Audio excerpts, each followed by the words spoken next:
Creo que sí, doctor, ya nos estamos conectando. Bueno, un minuto. Entonces.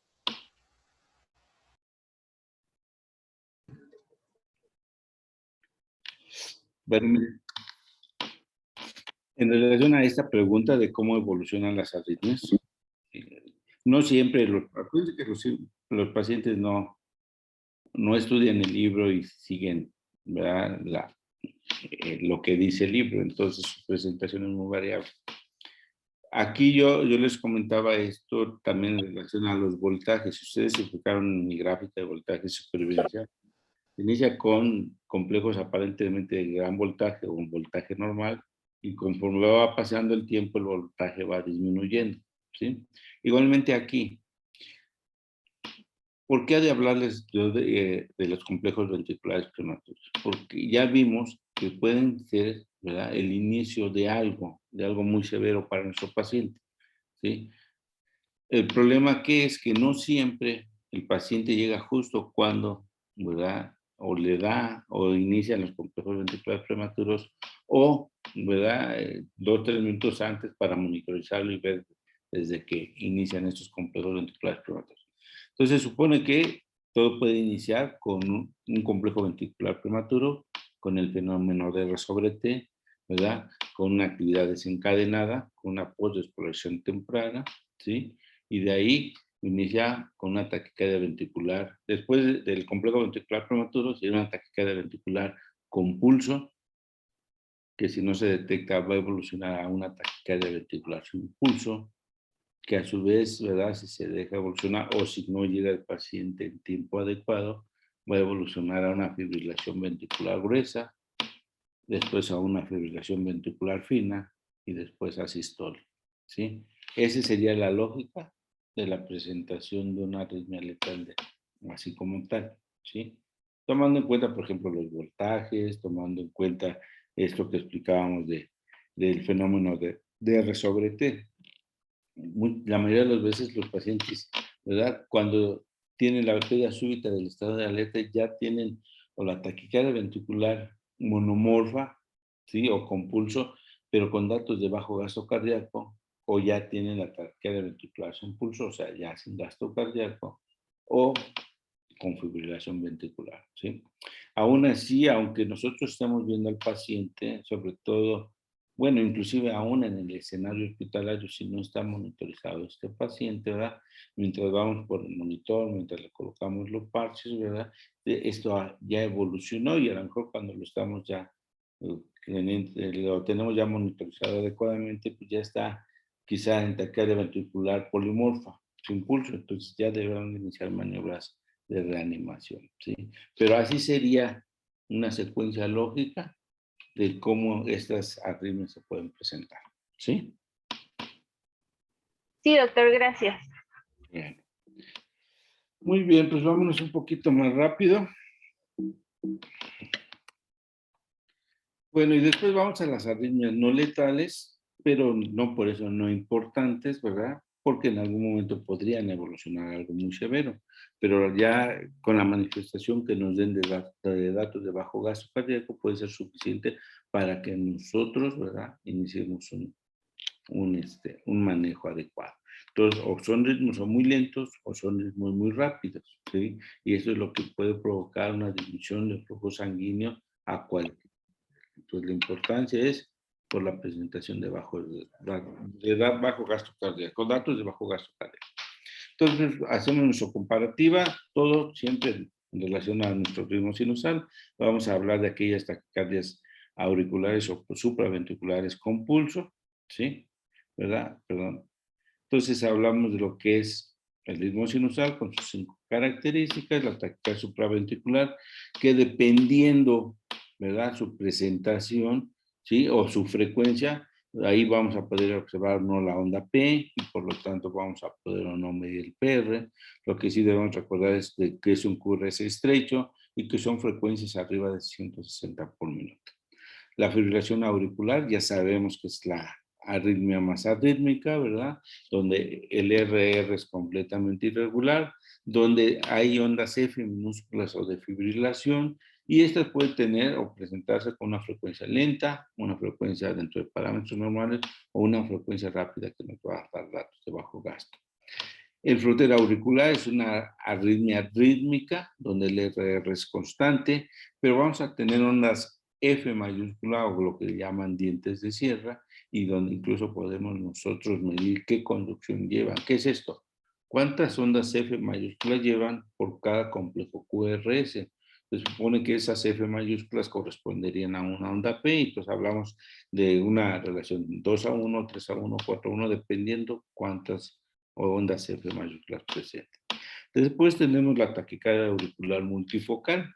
Esta taquiarritmia realmente, junto con la que sigue la taquicardia de la unión, a veces no pensamos en ellas, y por eso se dice en la bibliografía que son raras de determinar. Pero el problema es porque no pensamos y no buscamos identificarlas. La taquicardia auricular multifocal, bueno, algo muy importante, primero es que es arrítmica, después es, y su característica principal es que debe tener ondas con 3 morfologías diferentes o más, ¿sí? Eso es lo que lo va a caracterizar, además de su irregularidad. El QRS va a ser estrecho, ¿sí? Y, ¿verdad? Que el PR, dependiendo, ¿verdad? La presentación de la onda P, puede ser de duración normal. En cuanto a la taquicardia de la unión, bueno, este se puede presentar o no con onda P, y cuando se presenta con onda P es una onda P negativa. Y veíamos, ¿verdad? Y yo no lo quise mencionar para no hacerlo más todavía difícil de comprender, que a veces puede presentarse después del complejo QRS como si fuera una muesca, ¿verdad? Al final de la onda R. Pero bueno, eso es más raro todavía de ver. Con lo que nos vamos a quedar es con que no hay onda P, y si aparece la onda P, esta va a ser negativa. Muy bien, entonces nuestro diagnóstico diferencial con las H y las T, nuestras características del ritmo sinusal, ¿verdad? Por supuesto, no olvidar que la principal guía de manejo es siempre nuestra tarea en supervivencia. Y después vamos al algoritmo. Mire, ese algoritmo inicial que les estoy mostrando es 2005, el de la derecha es 2015, ¿sí? ¿Verdad? Este es 2020 de la, perdón, 2015 también, pero de la Sociedad Europea, ¿sí? Aquí me agrada un poco más porque trae nombre de las arritmias, ¿sí? En cambio, en el 2015, ¿verdad? No trae ningún nombre de arritmias, ¿sí? ¿Cuál es la importancia? Sí se ve muy, pareciera muy sencillo, ¿verdad? Ligero. El único problema es que si no tenemos un poquito de experiencia para saber a qué se refieren cuando, por ejemplo, hablan de QRS estrecho, ¿verdad? Con irregular o de ritmo irregular, ¿verdad? O un QRS ancho con ritmo regular, en fin, ¿verdad? Porque ahí se podría uno confundir. Por eso, para mí es importante que le pongamos nombre, ¿verdad? A las arritmias, ¿sí? Y, ¿verdad? Este es el algoritmo que maneja en 2020. Entonces, ¿de qué se trata? Bueno, primero es valorar si los datos clínicos que presenta el paciente están asociados o no a la frecuencia cardíaca que está presentando el paciente, ¿verdad? Vamos a tratar de identificar y buscar la causa y tratarla, por supuesto, que está desencadenando la arritmia. Vamos a mantener una vía aérea permeable, si fuese necesario darle asistencia a la ventilación, ya sea con oxígeno suplementario o incluso con ventilación mecánica. Por supuesto, el monitoreo del ritmo cardíaco, de los signos vitales y la oximetría de pulso. Vamos a intentar tener un acceso venoso, puesto que puede requerir una cardioversión farmacológica, y por supuesto el electrocardiograma, que se supone es el que nos hace el diagnóstico. Aunque siempre ellos ponen, ¿verdad?, esta aseveración de si está disponible. O sea que si no está disponible y sabemos que nos podemos tardar, bueno, lo debemos de hacer a un lado, ya que el paciente puede tener datos de bajo gasto cardíaco importante, y entonces va a requerir una cardioversión inmediata, ¿sí? Y entonces es lo que dice este recuadro de abajo, que dice la taquiarritmia persistente y causa datos de bajo gasto cardíaco importante, ¿verdad? Y entonces le vamos a poner que si sí los está dando, lo que sigue es una cardioversión sincronizada, ¿sí? Yo rara vez lo cedo a los pacientes. ¿Por qué? Porque si llegan a tener alteraciones del estado de alerta asociados al bajo flujo sanguíneo por el bajo gasto cardíaco, ¿verdad? Y si yo lo cedo después de la cardioversión, ¿verdad? Y si el paciente no responde o esté por reactivo, no sé si es por el efecto de la sedación o por el efecto del bajo gasto cardíaco que haya provocado un daño isquémico cerebral. Entonces, por eso es que, ¿verdad? Yo como tal trato de no sedarlos o que sea lo menos posible, ¿sí? También aquí le agregan este recuadro en 2020, que si es refractaria, buscar la causa subyacente, ¿sí? Incrementar la dosis de energía para el siguiente cardioversión sincronizada, ¿verdad? Podemos agregarle la infusión del antiarrítmico y la otra, ¿verdad? Consultar al famoso experto, ¿sí? Eso es si es un paciente que llega con un ataque arrítmico compulso con datos de bajo gasto cardíaco. Si no llega, ¿verdad? Con estos datos de bajo gasto cardíaco que requieren una cardioversión sincronizada, podemos, ¿verdad? Bueno, valorar el electrocardiograma, valoramos el QRS, si este es ancho, ¿verdad? O es estrecho, ¿sí? Si es mayor, ¿verdad? A 120 milisegundos, entonces, aquí dice, fíjense, considerar la posibilidad de adenosina si es un ritmo regular y monomórfico. Pero igual se puede confundir, si hablamos de regular y monomórfico con frecuencias arriba de 160, se podría, y con un QRS ancho, se podría confundir con una taquicardia ventricular. Y la adenosina pues no va a funcionar como tal, ¿verdad? Aquí habla de infusión de antiarrítmicos. ¿Como cuáles? Bueno, en el recuadro de arriba habla de antiarrítmicos y habla de amiodarona y procainamida principalmente cuando hablamos de una arritmia de tipo ventricular, que sería la taquicardia ventricular con pulso, ¿sí? También hablan de un beta bloqueador como es el sotalol, ¿sí? Entonces, por eso yo les digo, hay que ponerle nombre a estas arritmias. Si el QRS no es ancho, si es de duración normal, ¿verdad? El QRS, ¿sí? Entonces, ¿verdad? Y si es rítmico, entonces podemos iniciar con maniobras vagales porque estamos suponiendo que se trata de una taquicardia supraventricular paroxística, ¿sí? Igual podemos, ¿verdad? Valorar la posibilidad de un calcio antagonista como el verapamilo o de un beta bloqueador, ¿verdad? Como tal. Y dependiendo de la respuesta, vamos a pedir la consulta del experto, ¿sí? Entonces, ¿qué pasa o cuáles son las modificaciones de este algoritmo? Primero, no ponen un recuadro de las dosis de energía. Ahí, por ejemplo, donde dice, en el recuadro que acabo de mostrarse, donde dice cardioversión sincronizada, dice consulta el nivel de energía recomendada por su dispositivo o por el fabricante del dispositivo. Entonces, realmente, ¿verdad? Pues no en ese momento de urgencia voy a ver qué dice ese manual del fabricante, sino yo ya debo saber a qué energía debo de cardiovertir a mi paciente, ¿sí? Y realmente, si se fijan, ya nada más lo deja todo en 4 medicamentos. Adenosina, para una taquicardia supraventricular paroxística, procainamida y amiodarona, taquicardia ventricular con pulso, ¿sí? O monomorfa. La amiodarona para la fibrilación auricular también se puede utilizar, o el beta bloqueador, que es el sotalol. Eso lo podemos usar para, además de la taquicardia ventricular, de la fibrilación auricular, para la taquicardia supraventricular paroxística, para la fibrilación auricular o para la taquicardia auricular multifocal, ¿sí? Entonces, ¿qué es lo que le agregan o quitan a este algoritmo ahora en 2020? Ya habla que el acceso venoso y el electrocardiograma se baja hasta el segundo recuadro, ¿sí? La otra es que, ¿verdad? Hablan de que el recuadro, si la taquiarritmia es refractaria, ¿verdad? El cuadro que vimos a extrema derecha, ¿sí? Y la otra, ¿verdad?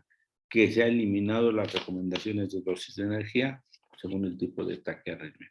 Entonces, yo creo que esto no se nos debe pasar a nosotros, ¿verdad? Este algoritmo, pues, se ha hecho sobre todo para gente con cierta experiencia que ya más o menos sabe de qué se puede tratar, pero cuando vamos iniciando, ¿verdad? Pues a veces nos puede confundir. Por eso yo, ¿verdad? Creo que es muy importante utilizar, por ejemplo, este algoritmo que a la final es lo mismo. La única cosa es que estamos poniéndole nombre y apellido, ¿verdad? Si hablamos de una taquicardia ventricular porque tiene un QRS ancho y es irregular, ¿verdad? Con un QT prolongado hablamos de sulfato de magnesio, ¿verdad? En fin.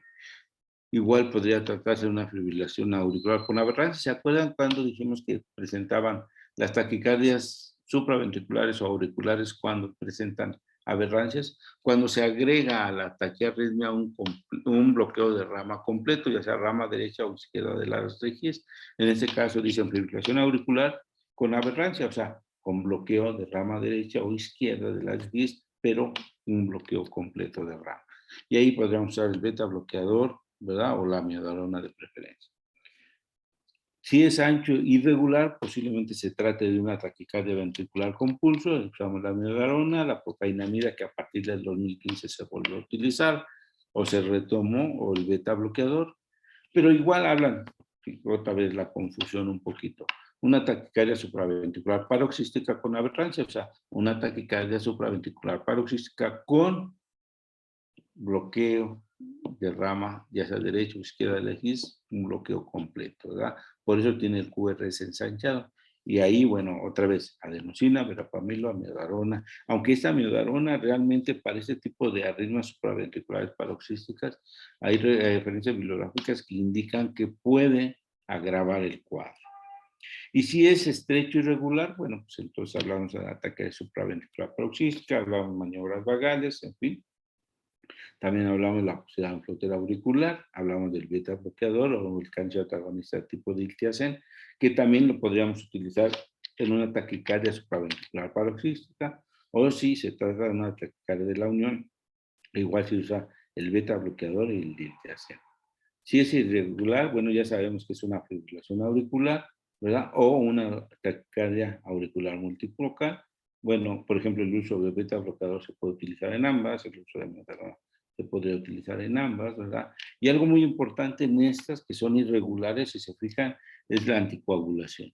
Son embolígenas estas arritmias. Bueno, todas las arritmias muy rápidas son embolígenas, principalmente cuando son arrítmicas. Entonces, todos esos arritmias deben llevar, además del antiarrítmico, un anticoagulante plaquetario o un anticoagulante como tal, o incluso un antitrombótico como las heparinas. Muy bien. ¿Algo que me quieran preguntar? Y si no, pues dicen, háblenle a un médico, ¿verdad? Bueno, a un médico cardiólogo me refiero, entonces. ¿Sí? Y miren, esto es lo que quitaron, ¿verdad? Ahora en este nuevo algoritmo, bueno, modificado es el algoritmo de taquicardia con pulso, que es la dosis de energía que se utilizan para las diferentes taquiarritmias. Muy bien. ¿Vamos muy rápido o vamos bien? Vamos bien, doctor. Bien, doctor. Bueno, entonces vamos a ver las bradiarritmias, ¿sí? Tomamos la bradicardia sinusal como base para hacer el comparativo. Recuerden que la bradicardia sinusal tiene todas las características del ritmo sinusal menos la frecuencia, que es menos de 60. Tenemos el ritmo de la unión, donde no hay ondas P o cuando llegan a presentarse son negativas y su frecuencia va de entre 40 y 60. O los bloqueos auriculoventriculares, desde el primer grado, ¿verdad? Segundo grado. El primer grado es, ¿verdad?, un alargamiento del PR mayor a 200 milisegundos, ¿verdad? Es regular. No hay más P's que QRS, ¿verdad? Puede tener incluso una frecuencia cardíaca normal. El bloqueo AB de segundo grado, tipo 1, o con fenómeno Wenckebach, o también llamado MODIS 1, ¿verdad? Es una prolongación paulatina del PR hasta donde hay una onda P que no tiene QRS o que le llaman que no conduce, ¿verdad? Esta prolongación paulatina del PR, pues es lo que le da también la ritmicidad de este tipo de bloqueo, o sea, este bloqueo AB de segundo grado es arrítmico completamente y, ¿verdad?, el QRS todavía tiende a ser estrecho y la frecuencia, ¿verdad?, podría ser también dentro de parámetros normales o en algún momento tendencia a ser baja.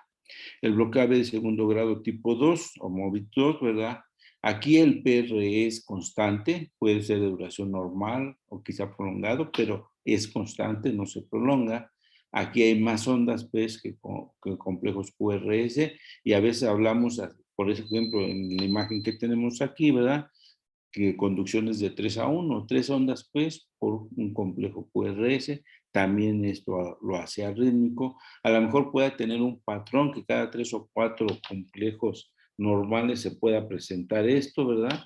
Por eso hablan, entre comillas, de una cierta ritmicidad, pero más bien es un patrón, ¿verdad? De presentación, ¿sí? Esta conducción puede ser 2 a 1, 3 a 1, 4 a 1, todo depende del número de ondas PES que haya en relación al siguiente complejo QRS.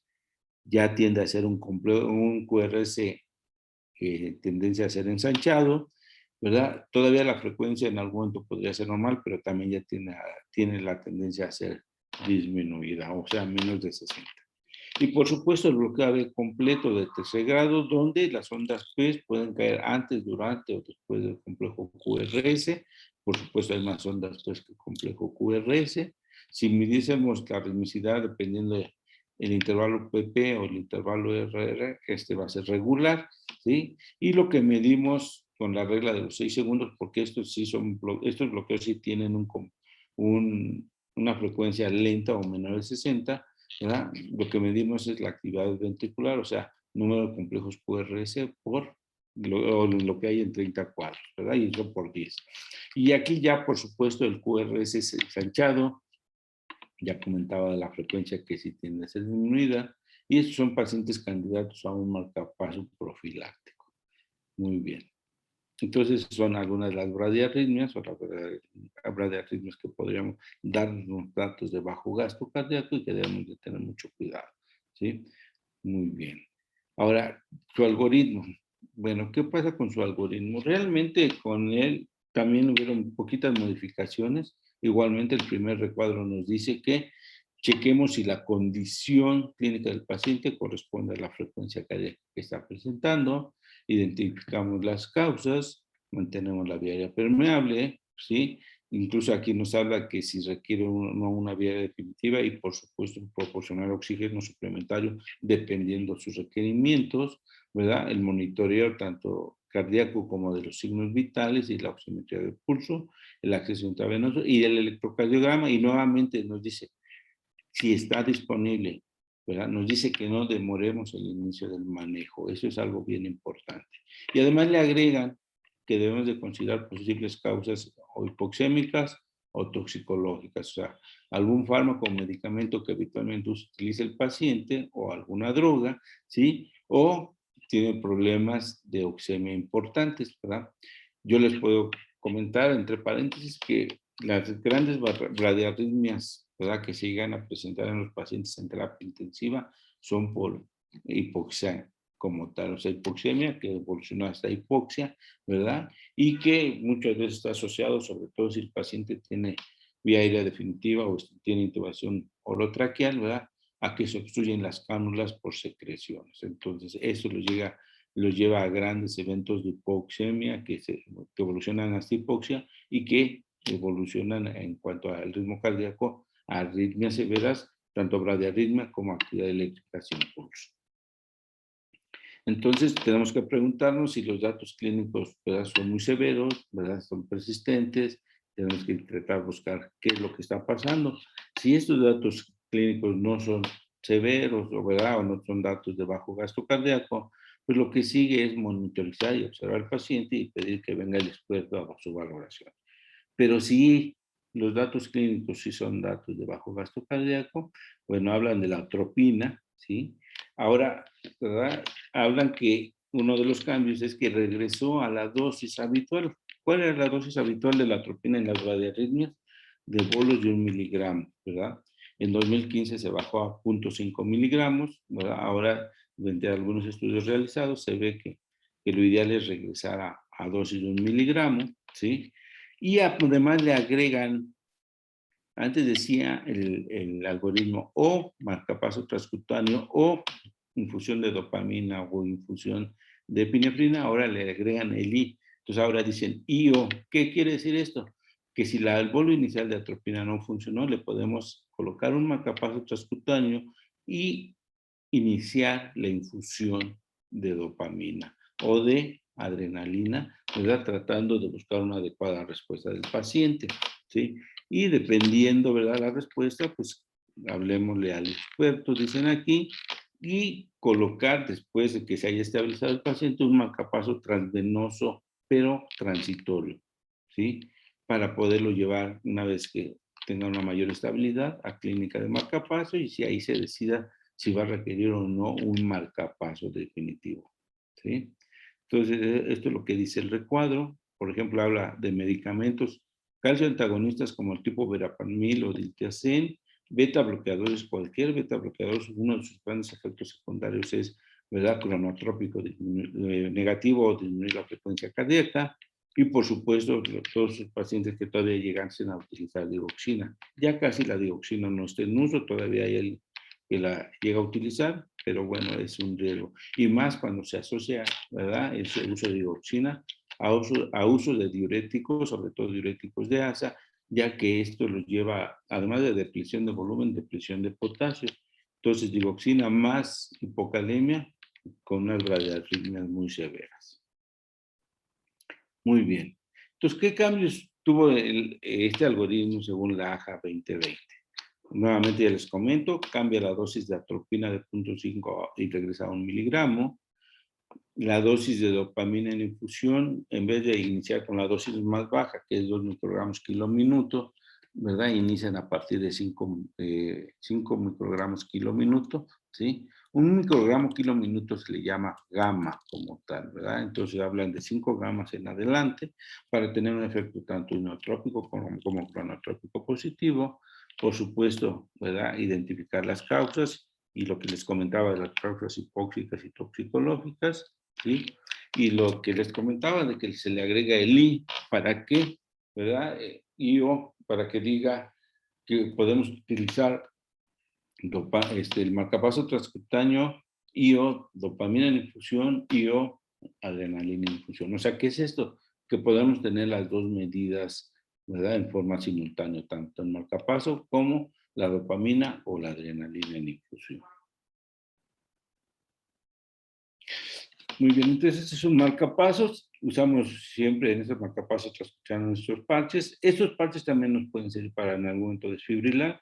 Y si ustedes se fijan en el monitor desfibrilador blanco con esas perillas que tienen un redondeo verde, ¿verdad? Ahí habla nada más de dos grandes parámetros, que es el amperaje, que dice ahí 0, dice marcapasos y abajo dice 0 miliamper, y luego dice 30 pulsaciones por minuto. O sea, nada más es la salida de energía, que es en amper, y la frecuencia que vamos a programar.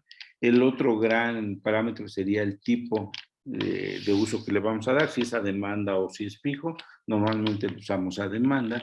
¿A qué se refiere esto? Bueno, yo le programo 70 latidos por minuto al marcapaso, y si el paciente por cualquier situación llegase a incrementar su frecuencia por arriba de 70, el marcapaso se queda en stand-by y deja que el corazón siga funcionando por sí solo, pero si vuelve a disminuir a menos de 70 por minuto la frecuencia cardíaca, nuevamente se echa a andar este marcapaso.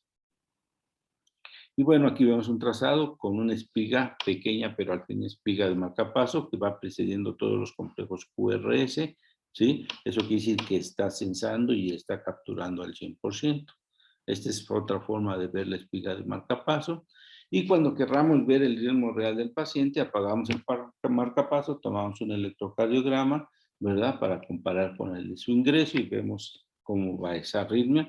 Por supuesto, volvemos a reiniciar el marcapaso transcutáneo una vez que terminamos la toma de este marcapaso, de este electrocardiograma, ¿sí? Nuevamente, ¿verdad?, la espiga de marcapaso. Al parecer este paciente tuvo un síndrome coronario agudo de localización inferior, ¿verdad? Tiene su placa de 3 niveles en 2 de TSABF, ¿sí? Pero ahí está la espiga de marcapaso como tal. Otro trazado con espiga de marcapaso que precede a los complejos QRS. Muy bien. Ahora, para hablar un poquito de fármacos antiarrítmicos, así muy rapidísimo, ¿verdad? ¿Sí? ¿Qué buscamos al utilizar esos fármacos? pues desaparece la arritmia, disminuir la intensidad o frecuencia de la arritmia, tratar de restablecer un ritmo sinusal como tal, controlar la frecuencia ventricular, por supuesto evitar la muerte súbita y mejorar la hemodinamia. Acuérdense, ¿verdad?, que los antiarrítmicos van a actuar sobre el potencial de acción transmembrana, tanto de la célula marcapaso como de la célula de contracción, y entonces los clase 1 como los clase 3 van a actuar sobre lo que es propiamente las células de contracción, ¿sí? Mientras que los clase 2 y los clase 4 van a actuar sobre lo que serían las células de marcapaso, como sería la clase 2 son beta bloqueadores y la clase 4 entre el verapamilo y el litiazem, ¿verdad? Y alguien subdivide la 4 A y B y en la B entraría la adenosina como tal. Muy bien, esto nada más para que veamos dónde actúan, ¿verdad?, los diferentes antiarrítmicos, ¿sí? Y cada que indiquemos un medicamento, es importante que nos preguntemos esto. Todos los medicamentos tienen efectos secundarios, tienen reacciones adversas. Entonces, cuidado, ¿verdad?, al indicar un medicamento, porque nos podemos, ¿verdad?, podemos meter en un gran problema al paciente, en un problema de salud, pero nosotros en un problema médico. Entonces, cuando indiquemos es por qué, cuándo, cómo y qué cuidados debemos de tener. Muy bien. ¿Dudas, preguntas? Creo que no, doctor. Bueno, miren, al parecer lo que sigue es síndromes coronarios agudos. Voy a tratar que sea muy rápido. Nada más les voy a guiar, como quizá a lo mejor debió haber sido la presentación como tal, ¿sí? Esto es muy importante para no confundir, ¿sí? De lo contrario, hablamos como tal síndromes coronarios agudos y a veces, ¿verdad?, que si de alto riesgo, que si de bajo riesgo. Entonces, ¿qué es lo que nos indica la ARA? ¿Sí? Bueno, en cuanto a los síndromes coronarios agudos, ¿verdad?, nos dice que es una importante alteración entre lo que es el aporte y la demanda de oxígeno miocardio, ¿verdad? Aquí hablan de un desequilibrio, ¿verdad?, entre lo que se aporta, que es menos de lo que requiere, ¿verdad?, la célula miocárdica. Ahora, vamos a ver que estos síndromes coronarios, ¿verdad?, como tal, el ACLS nos dice que podrían ser dos y uno de ellos, ¿verdad?, subdividido, ¿sí? Entonces, los hay sin elevación del segmento ST, donde incluyen la angina inestable y el síndrome coronario agudo sin elevación del segmento ST, antes llamado sinunda Q o no transmural, y el síndrome coronario agudo con elevación del segmento ST, ¿verdad?, o antes llamado con onda Q o transmural. ¿A qué se refiere esto? Bueno, pues a qué tanto grosor de la pared ventricular está involucrando esta zona infartada, ¿sí? El transmural quiere decir que va desde el endocardio hasta el epicardio, o sea, todo el grosor de la pared ventricular es comprometido por este proceso isquémico, ¿verdad? Y por eso de ahí, ¿verdad?, la gran importancia de este síndrome coronario, puesto que su mortalidad inicial es muy alta. Aunque el síndrome coronario agudo sin elevación del segmento CT o no transmural, ¿verdad?, lo que tiene ese tipo de síndrome es que tiene, ¿verdad?, una gran incidencia a cierto plazo después de iniciado, 30, 60 o más días después de un evento de este tipo, presenta muerte súbita y eso se da porque queda un área eléctricamente inestable y la posibilidad de arritmias letales es altísima. Muy bien. Estos factores de riesgo que es para todos los tipos de síndromes coronarios, tenemos los no modificables, por supuesto los modificables y donde se supone que debemos de actuar nosotros como personal médico, ¿verdad? Algunos como personal de primer nivel o de segundo nivel, dependiendo, ¿verdad?, la actividad que tengamos, pero debemos de tratar de controlar estos factores modificables, ya que según las estadísticas que nos presentaron, que nos dieron en su presentación, perdón, ¿verdad?, pues es una alta incidencia de estos síndromes coronarios agudos, es una mortalidad todavía muy alta, ¿verdad? Se dice que es una enfermedad de primer mundo, El único problema de nosotros que no somos de primer mundo es que copiamos a nuestros grandes vecinos, ¿verdad? De primer mundo, pero copiamos lo malo, ¿verdad? Y una de esas es padecimientos, ¿verdad? Cardíacos que también tenemos, ¿verdad? Dentro de la estadística como de los primeros en mortalidad, ¿sí? Entonces, una de las grandes causas de estos síndromes coronarios agudos es, ¿verdad?, la conjugación de dos factores, que es la aterosis y la esclerosis, y que nos va a dar, ¿qué? La aterosclerosis, ¿sí?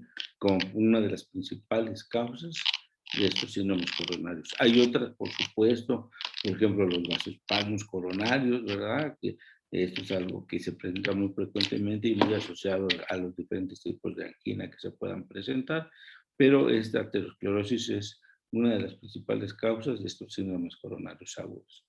Entonces, vamos a ver qué pasa en esta situación. Bueno, pues tenemos nuestro vaso sanguíneo, ¿sí?